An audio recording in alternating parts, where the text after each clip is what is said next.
Views होते हैं। Normal view, जिसमें कि हमारी स्लाइड का लेफ्ट साइड पे सारी स्लाइड्स और राइट साइड पे उनका करंट स्लाइड के बारे में डिटेल। आउटलाइन व्यू, जिसमें स्लाइड का केवल टेक्स्ट नजर आता है। स्लाइड सॉर्टर व्यू, जिसमें सारी स्लाइड्स एक साथ नजर आती हैं। और नोट्स पेज व्यू, जिसमें हर स्लाइड के कॉरेस्पॉन्डिंग हम नोट्स तैयार कर सकते हैं। ये जो नोट्स होंगे ये स्लाइड प्रेजेंटेशन में नहीं दिखाई देंगे। ये नोट्स केवल रीडर के, प्रेजेंटर के लिए होते हैं, केवल प्रेजेंटर को दिखाई देंगे। जैसे ये जो मैंने नोट्स लिखे हैं, देखिए नॉर्मल व्यू में अगर हम देखें तो नॉर्मल व्यू में ये नोट्स हमें कहां दिखाई देंगे, यहां पर नीचे की तरफ, ये ठीक है, ये यहां पर ये जो नोट्स वाला हिस्सा है ये यहां पे होता है। आपकी स्लाइड, ये जो नोट्स है वो यहां पर दिखाई देंगे, ठीक है। और प्रेजेंटेशन में ये नहीं दिखाई देंगे, इनका हम प्रिंट लेके रख सकते हैं और हर स्लाइड के हिसाब से हम नोट्स तैयार कर सकते हैं और फिर उन नोट्स का अलग से प्रिंट आउट लेकर प्रेजेंटर अपने हाथ में रख सकता है, ताकि उसको ये क्लियर हो कि कौन सी स्लाइड पे उसको क्या बोलना है, ठीक है। तो इस तरह से आप नोट्स तैयार कर सकते हो। और ये आपकी स्लाइड का रीडिंग व्यू, जिसमें हम स्लाइड को केवल देख सकते हैं, स्लाइड्स का एक तरह से उसका प्रीव्यू देख सकते हैं। तो ये आपके अलग अलग व्यूज होते हैं, ठीक है। ये मास्टर व्यूज मैं बाद में बताऊंगी, उनके बारे में बाद में डिस्कस करेंगे। अभी हम केवल प्रेजेंटेशन व्यूज की बात कर रहे हैं। फिर हम आते हैं स्लाइड शो पे। जब हमारी स्लाइड्स तैयार हो गई, जब हमारा पूरा प्रेजेंटेशन तैयार हो गई, तो अब हम उसको रन करके देखना चाहते हैं, तो उसके लिए हम यूज करते हैं स्लाइड शो। प्रेजेंटेशन को रन करने को हम बोलते हैं स्लाइड शो करना। तो स्लाइड शो करने के लिए हमारे पास कई सारे ऑप्शंस हैं कि हम बिगनिंग से चालू करना चाहते हैं, यानी पहली स्लाइड से प्रेजेंटेशन चालू करना चाहते हैं, या जो हमारी करंट स्लाइड है वहां से प्रेजेंटेशन चालू करना चाहते हैं। जैसे हमारे पास मान लीजिए 6 स्लाइड्स हैं और मैं अभी तीसरी स्लाइड पे हूं, तो आप प्रेजेंटेशन तीसरी स्लाइड से चालू करना चाहते हैं, ठीक है। या फिर आप यहाँ पर ऑनलाइन प्रेजेंट करना चाहते हैं, ठीक है। और इसमें आप क्या कर सकते हो कि आप किसी वेब ब्राउजर पे अपनी प्रेजेंटेशन शो कर सकते हो, ठीक है। वेब ब्राउजर पे अपनी प्रेजेंटेशन शो कर सकते हो। फिर custom slide show. Custom shows में हमारे पास ऑप्शंस होते हैं कि हम न्यू अपने हिसाब से एक कस्टमाइज शो क्रिएट करना चाहते हैं। और केवल जैसे मान लीजिए मेरी जो प्रेजेंटेशन है उसमें मैंने 50 स्लाइड बना रखी है, लेकिन मैं आज जो आपको प्रेजेंट करना चाहती हूँ उसमें मैं केवल अपनी पहली, तीसरी और पांचवी, छठी स्लाइड, केवल ये 4 स्लाइड प्रेजेंट करना चाहती हूँ। तो इसको हम क्या बोलते हैं, कस्टम शो।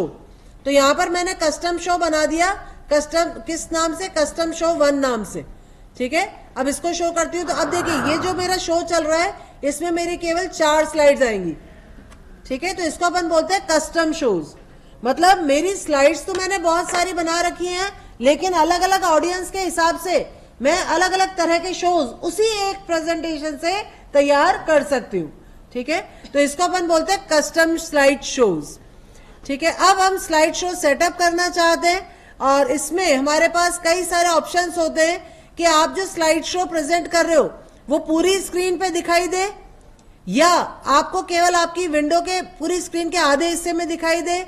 अब लूप कंटिन्यूसली अंटिल एस्केप, यानी आपकी प्रेजेंटेशन में मान लीजिए 4 स्लाइड है। अब अगर स्क्रीन पे आपने एक बार शो चालू कर दिया तो 4 स्लाइड लूप में चलती रहेंगी, 1 2 3 4, फिर वापस 1 2 3 4। तो लूप अंटिल एस्केप, जब तक आप एस्केप नहीं दबाओगे तब तक वो लूप चलता रहेगा। Show without narration. नरेशन का मतलब होता है प्रेजेंट करते समय साथ में जो बोलते हैं अपन, उसको अपन बोलते हैं नरेशन। तो आप अगर आपने अपनी स्लाइड में नरेशन डाल रखा है, यानी प्रेजेंटर की आवाज डाल रखी है, उसको स्लाइड को के बारे में कुछ बोलने का डाल रखा है, तो आपको शो प्रेजेंट करते समय वो नरेशन प्रेजेंट करना है कि नहीं करना है, ठीक है। तो show without narration. Show without animation. Slide में अगर आपने कोई एनिमेशन डाला तो वो शो करना है या नहीं करना है। प्रेजेंटेशन करते समय अगर आप अपना पेन से कुछ उसके ऊपर निशान लगाना चाहते हो, कुछ दिखाना चाहते हो, तो यहाँ पे पेन का कलर आप सेलेक्ट कर सकते हो और आपका जो लेजर पॉइंटर है आप उसका कलर भी यहाँ पे सेट कर सकते हो। जैसे देखिए, जैसे मैंने यहाँ पे प्रेजेंट अपना शो चलाया, अब ये यहाँ पर आप अपना पेन यूज कर सकते हैं। अब ये लेजर पॉइंटर, अब ये लेजर पॉइंटर का कलर दिख रहा है ना, ये, तो ये लेजर पॉइंटर है। और अगर आप चाहते हैं कि पेन इसको बनाना तो ये आपका पेन हो गया, ठीक है। तो जो प्रेजेंटर है वो अपना माउस पॉइंटर को पेन भी बना सकता है और लेजर पॉइंटर भी बना सकता है, वो उसकी मर्जी। तो आप उसका कलर वगैरह भी सेट कर सकते हो, उसका कलर वगैरह भी आप यहां पर सेट कर सकते हो। तो स्लाइड शो में हमारे पास ऑप्शंस हैं, we can set up slide show. Set up slide show में पेन कलर, लेजर कलर। अब शो जो आप प्रेजेंट कर रहे हो वो सारी स्लाइड्स का करना है या 1 से लेकर 5 तक की स्लाइड्स का करना है, या आपने कोई कस्टम शो बना रखा है, ठीक है। तीनों ऑप्शन है आपके पास। मतलब मेरी प्रेजेंटेशन में 50 स्लाइड है, तो आप सारी 50 की प्रेजेंटेशन बनाना चाहते हो, या 5 से लेकर 15 तक की प्रेजेंटेशन बनाना चाहते हो, या आपने कोई कस्टम शो तैयार कर रखा है। तो यहां पर आप बता सकते हो कि आपकी 50 स्लाइड्स में से कौन कौन सी स्लाइड्स की आप प्रेजेंटेशन देना चाहते हो। अब एक स्लाइड से दूसरी स्लाइड पर आप मैनुअली जाना चाहते हो कि आपने टाइम सेट कर रखा है। मैनुअली का मतलब माउस क्लिक करके या एरो की से। और अगर आपने कोई टाइम सेलेक्ट कर रखा है तो आप यहां पे दे दोगे यूजिंग टाइमिंग्स, ठीक है। अब स्लाइड शो आपका अगर जैसे एक्सटेंडेड स्क्रीन है तो आप मेन मॉनिटर पे शो करना चाहते हो या ऑटोमेटिक, तो अभी अपन ऑटोमेटिक सिलेक्ट कर लिया, ओके। तो ये इस तरह से अपन स्लाइड के बारे में स्लाइड शो तैयार कर सकते हैं, स्लाइड की ट्रांजिशन दे सकते हैं, ठीक है। तो अभी आप इसको प्रैक्टिस करिए।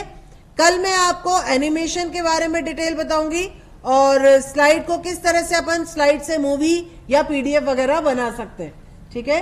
तो अभी आपको क्या करना है, सबसे पहले तो आप फाइल में सबसे पहले आप न्यू स्लाइड ओपन करेंगे। न्यू स्लाइड में आप अलग अलग इंसर्ट मेन्यू में जितनी भी चीजें दिख रही हैं वो सब ट्राई करिए।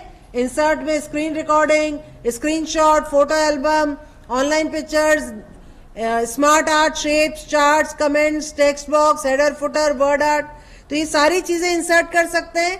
उसके अलावा आप ट्रांजिशन पे देखेंगे, ट्रांजिशन में अलग अलग चीजें जो अपन ने डिस्कस करी। फिर स्लाइड शो वाला मेन्यू और व्यू मेन्यू जिसमें आपके अलग अलग व्यूज। तो ये 4 चीजें आप अभी देखिए। नेक्स्ट टाइम पे will continue with animations, animation की हम बात करेंगे, और स्लाइड शो को सेटअप करना, उसके टाइमिंग्स वगैरह सेटअप करना, उनकी हम बात करेंगे, और मास्टर व्यू की बात करेंगे, ठीक है। तो अभी एक बार आप इसको प्रैक्टिस करें, अभी के लिए काफी, ठीक है। Thank you.